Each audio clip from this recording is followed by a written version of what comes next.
तो हम तुम्हें ऐसी मौत मारेंगे, तुम्हारी आने वाली नस्लों की नींद भी उस मौत के खौफ से उड़ जाएगी। हिंदी सिनेमा जगत में यूं तो अपने दमदार अभिनय से कई सितारों ने दर्शकों के दिलों पर राज किया है, लेकिन एक ऐसा भी सितारा हुआ जिसे सिर्फ दर्शकों ने ही नहीं बल्कि पूरी फिल्म इंडस्ट्री ने भी राजकुमार माना, और वह थे संवाद अदायगी के बेताज बादशाह कुलभूषण पंडित उर्फ राजकुमार। हमको मिटा सके ये जमाने में दम नहीं, हमसे जमाना खुद है, जमाने से हम नहीं। चाल ढाल में शेरों जैसा रुआब, रौबदार आवाज, दमदार अंदाज और सख्त मिजाज, बीते जमाने के लीजेंडरी स्टार एक्टर राजकुमार, जिन्हें न सिर्फ उनकी दमदार एक्टिंग के लिए जाना जाता था बल्कि इंडस्ट्री का सबसे अक्खड़ और बेबाक अभिनेता कहा जाता था।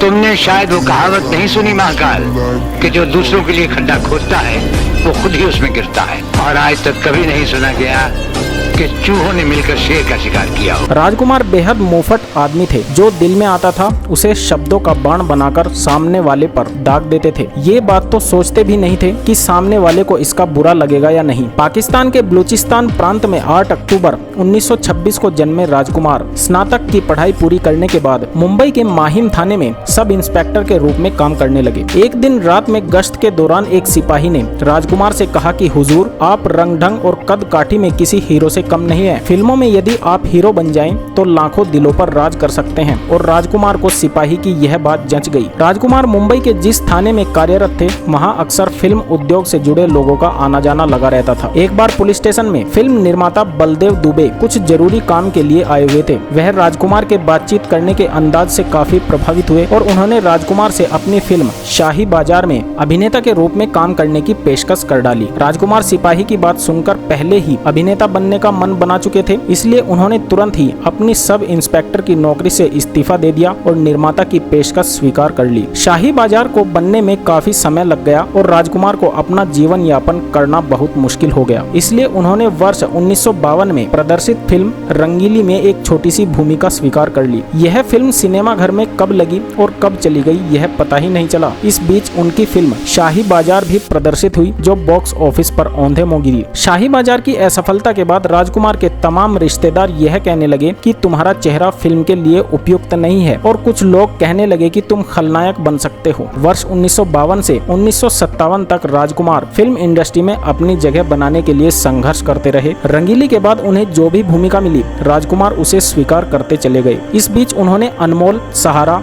अवसर, घमंड, नीलमणि और कृष्ण सुदामा जैसी कई फिल्मों में अभिनय किया, लेकिन इनमें से कोई भी फिल्म बॉक्स ऑफिस पर सफल नहीं हो पाई। वर्ष 1957 में प्रदर्शित महबूब खान की फिल्म मदर इंडिया में राज कपूर गांव के एक किसान की छोटी सी भूमिका में दिखाई दिए। हालांकि यह फिल्म पूरी तरह अभिनेत्री नरगिस पर केंद्रित थी, फिर भी राजकुमार अपनी छोटी सी भूमिका में अपने अभिनय की छाप छोड़ने में कामयाब रहे। इस फिल्म में उनके दमदार अभिनय के लिए उन्हें अंतर्राष्ट्रीय ख्याति भी मिली थी, और फिल्म की सफलता के बाद राजकुमार बतौर अभिनेता फिल्म इंडस्ट्री में स्थापित हो गए। वर्ष 1959 में प्रदर्शित फिल्म पैगाम में उनके सामने हिंदी फिल्म जगत के अभिनय सम्राट दिलीप कुमार थे, लेकिन राजकुमार यहाँ भी अपनी सशक्त भूमिका के जरिए दर्शकों की वाहवाही लूटने में सफल रहे। इसके बाद राजकुमार दिल अपना और प्रीत पराई, घराना, गोदान, दिल एक मंदिर, दूज का चांद जैसी फिल्मों में मिली कामयाबी के जरिए राजकुमार दर्शकों के बीच अपने अभिनय की धाक जमाते हुए ऐसी स्थिति में पहुंच गए जहां वह फिल्मों में अपनी भूमिका स्वयं चुन सकते थे। वर्ष 1965 में प्रदर्शित फिल्म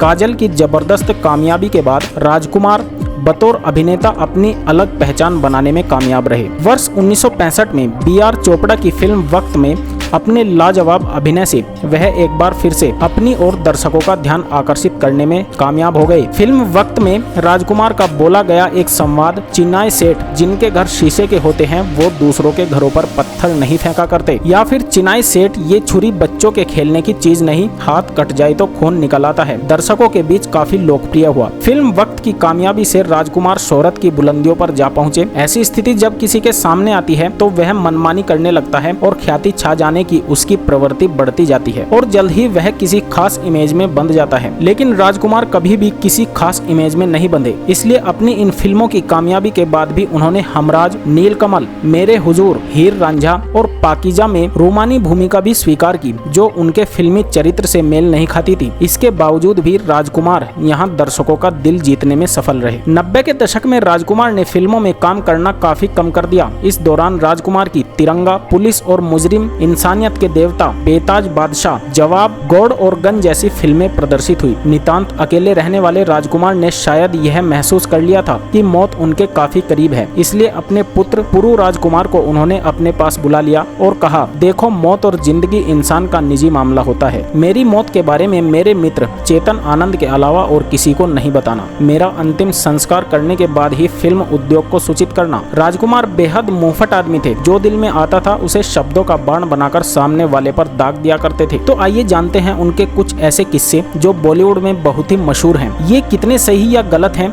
ये तो हम नहीं बता सकते, लेकिन इन्हें खूब चटखारे लेकर सुना और सुनाया जाता है। राजकुमार और गोविंदा एक फिल्म की शूटिंग कर रहे थे। गोविंदा झकाझक शर्ट पहने हुए थे। राजकुमार के साथ शूटिंग खत्म होने के बाद वक्त बिता रहे थे। राजकुमार ने गोविंदा से कहा, यार तुम्हारी शर्ट बहुत शानदार है। चीची इतने बड़े आर्टिस्ट की यह बात सुनकर बहुत खुश हो गए। उन्होंने कहा कि सर आपको यह शर्ट पसंद आ रही है तो आप रख लीजिए। राजकुमार ने गोविंदा से शर्ट ले ली। गोविंदा खुश हुए कि राजकुमार उनकी शर्ट पहनेंगे। 2 दिन बाद चीची ने देखा कि राजकुमार ने उस शर्ट का एक रुमाल बनवाकर अपनी जेब में रखा हुआ था। एक पार्टी में संगीतकार बप्पी लहरी अक्खड़ राजकुमार से मिले। अपनी आदत के मुताबिक बप्पी ढेर सारे सोने से लदे हुए थे। बप्पी को राजकुमार ने ऊपर से नीचे तक देखा और फिर कहा, वाह शानदार, एक से एक गहने पहने हो, सिर्फ मंगलसूत्र की कमी रह गई है। बप्पी का मुंह खुला का खुला ही रह गया। जीना तमान फिल्म इंडस्ट्री में फेमस हो गई थी। दम मारो दम गाना धूम मचा चुका था। फिल्म निर्माता अपनी फिल्म में जीनत को साइन करने के लिए मरे जा रहे थे। एक पार्टी में जीनत की मुलाकात राजकुमार से हुई। जीनत को लगा तारीफ के 2-4 शब्द राजकुमार जैसे कलाकार से सुनने को मिलेगी। जीनत को राजकुमार ने देखा और कहा, तुम इतनी सुंदर हो, फिल्मों में कोशिश क्यों नहीं करती। अब ये बात सुनकर जीनत का क्या हाल हुआ होगा समझा ही जा सकता है। फिल्मी दुनिया के सरताज अभिनेता राजकुमार 3 जुलाई 1996 को हमें छोड़कर चले गए थे, लेकिन राजकुमार की एक्टिंग स्टाइल, उनके सफेद जूते और उनके डायलॉग आज तक दर्शकों के जहन में जिंदा हैं।